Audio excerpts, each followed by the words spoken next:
বাংলাদেশ বেতার রাজশাহী। এক্ষুনি শুনবেন স্থানীয় বাংলা সংবাদ।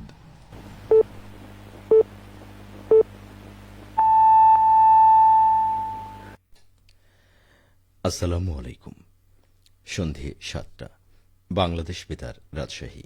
স্থানীয় সংবাদ পড়ছি মাসুম আক্তারুজ্জামান অনিক। মুসলমানদের সবচেয়ে বড় ধর্মীয় উৎসব পবিত্র ঈদ উল ফিতর গতকাল সারা দেশে যথাযোগ্য মর্যাদা, ধর্মীয় ভাব গাম্ভীর্য ও বিপুল উৎসাহ উদ্দীপনার মধ্য দিয়ে উদযাপিত হয়েছে। রাজশাহীতে পবিত্র ঈদ উল ফিতরের প্রধান জামাত অনুষ্ঠিত হয় সকাল ৮টায় হজরত শাহ মখদুম রহমতুল্লাহ আলাইহ কেন্দ্রীয় ঈদগাহে। বিশাল এই ঈদ জামাতে ইমামতি করেন মহানগরীর রাজারহাতা জামি মসজিদের খতিব ও পেশ ইমাম মাওলানা মোহাম্মদ কাউসার হোসাইন। ঈদের জামাতে প্রশাসনের ঊর্ধ্বতন কর্মকর্তা সহ বিভিন্ন রাজনৈতিক দলের নেতারা নামাজ আদায় করেন। রাজশাহী মহানগরীর বিভিন্ন এলাকায় প্রায় ৫০টি এবং ৯ উপজেলায় আরও প্রায় ৩৫০টি ঈদগাহে পবিত্র ঈদ উল ফিতরের জামাত অনুষ্ঠিত হয়। বগুড়ায় সকাল ৮:৩০টায় শহরের সূত্রাপুর কেন্দ্রীয় ঈদগাহ মাঠে প্রধান ঈদের জামাত অনুষ্ঠিত হয়। বগুড়া বড় মসজিদের খতিব মাওলানা আজগর আলী এই নামাজের ইমামতি করেন। প্রায় ২০,০০০ মুসল্লি সূত্রাপুর ঈদগাহ মাঠের ঈদ জামাতে অংশ নেন। এবার বগুড়ায় ১,৮০৩টি মাঠে ঈদ জামাত অনুষ্ঠিত হয়। ঈদের জামাতে প্রশাসন, বিএনপি ও জামাতে ইসলাম সহ অন্যান্য রাজনৈতিক সংগঠনের শীর্ষ নেতারা অংশ নেন। সিরাজগঞ্জে ধর্মীয় ভাব গাম্ভীর্য ও উৎসবের মধ্য দিয়ে উদযাপিত হয়েছে মুসলিম ধর্মাবলম্বীদের সবচেয়ে বড় ধর্মীয় উৎসব ঈদ উল ফিতর। হাজার হাজার মুসল্লির অংশগ্রহণে অনুষ্ঠিত হয়েছে ঈদের জামাত।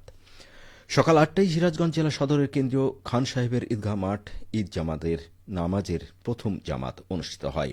কেন্দ্রীয় খান সাহেবের ঈদগাহ মাঠে ঈদের নামাজ আদায় করেন সিরাজগঞ্জের জেলা প্রশাসক মোহাম্মদ নজরুল ইসলাম, ইসলামিক ফাউন্ডেশনের উপপরিচালক ফারুক হোসেন।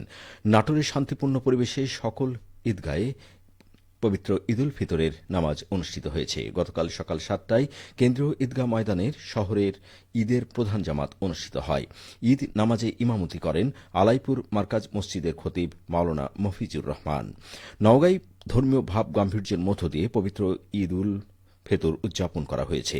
ঈদের নামাজের প্রধান জামাত শহরের ঐতিহাসিক নওজান কেন্দ্রীয় ঈদগাহ মাঠে সকাল ৮:৩০টায় অনুষ্ঠিত হয়। জামাতে জেলা প্রশাসক মোহাম্মদ আব্দুল আওয়াল, পুলিশ সুপার শাফিল সারোয়ার, সাবেক পৌর মেয়র নজমুল হক সানি নামাজ আদায় করেন। এছাড়া হাজারো মানুষ একসাথেই নামাজ আদায় করেন। নামাজ শেষে দেশ ও জাতি সমৃদ্ধ মঙ্গল কামনায় দোয়া করা হয়। ঈদের দ্বিতীয় দিনেও রাজশাহী মহানগরীর বিনোদন কেন্দ্রগুলোতে ছিল দর্শনার্থীদের ব্যাপক ভিড়। সকালের দিকে ভিড় কিছুটা কম থাকলেও বেলা বাড়ার সঙ্গে সঙ্গে ভিড় বাড়তে থাকে। বিভিন্ন বয়সী দর্শনার্থীদের পদচারণায় মুখরিত হয়ে ওঠে নগরীর দর্শনীয় স্থানগুলো। নগরীর শহীদ জিয়া শিশু পার্ক, বড়কুঠি পদ্মার পাড় সীমান্ত নঙ্গর, ভদ্রা শিশু পার্ক, টিবাদ, রাজশাহী চিড়িয়াখানা ও কেন্দ্রীয় উদ্যান সহ বিনোদন কেন্দ্রে দর্শনার্থীদের উপচে পড়া ভিড় দেখা গেছে। ছোট বড় সব বয়সী মানুষের ভিড় ছিল পদ্মাপাড়ে। তবে ঈদকে কেন্দ্র করে নগরীতে চলাচল করা ব্যাটারি চালিত রিকশা ও অটোরিকশা চালকরা যাত্রীদের থেকে বেশি ভাড়া আদায় করছেন ঈদ সেলামির নামে। এতে করে বিব্রতকর অবস্থায় পড়ছেন যাত্রীরা। আজকেও নগরীর বিনোদন কেন্দ্রগুলোতে দর্শনার্থীদের ভিড় ছিল। ঈদ উল ফিতর উপলক্ষে তাপদাহ উপেক্ষা করে দর্শনার্থী সমাগমে মুখর হয়ে উঠেছে নাটোরের উত্তরা গণভবন। দর্শনার্থীদের সংখ্যা আজ বৃদ্ধি পেয়েছে।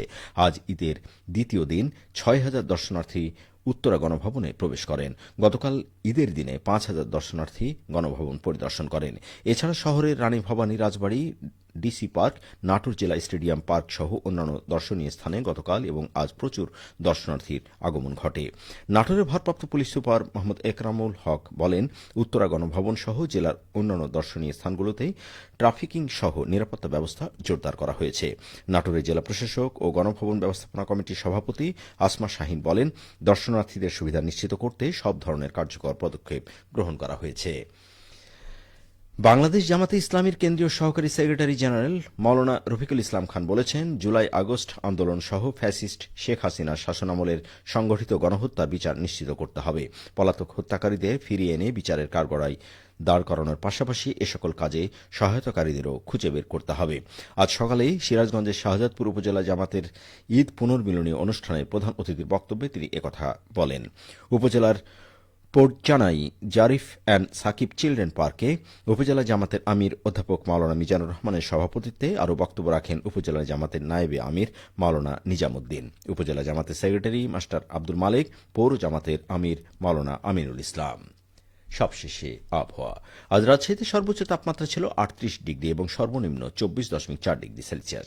সন্ধ্যে ৬টায় বাতাসে আপেক্ষিক আর্দ্রতার পরিমাণ ছিল ৪৯%। রাজশাহী ও পার্শ্ববর্তী এলাকায় আগামীকাল সূর্যোদয় ভোর ৫টা ৫৬ সংবাদ শেষ হল। আমাদের পরবর্তী স্থানীয় সংবাদ প্রচারিত হবে আগামীকাল সকাল ৮টা ১০।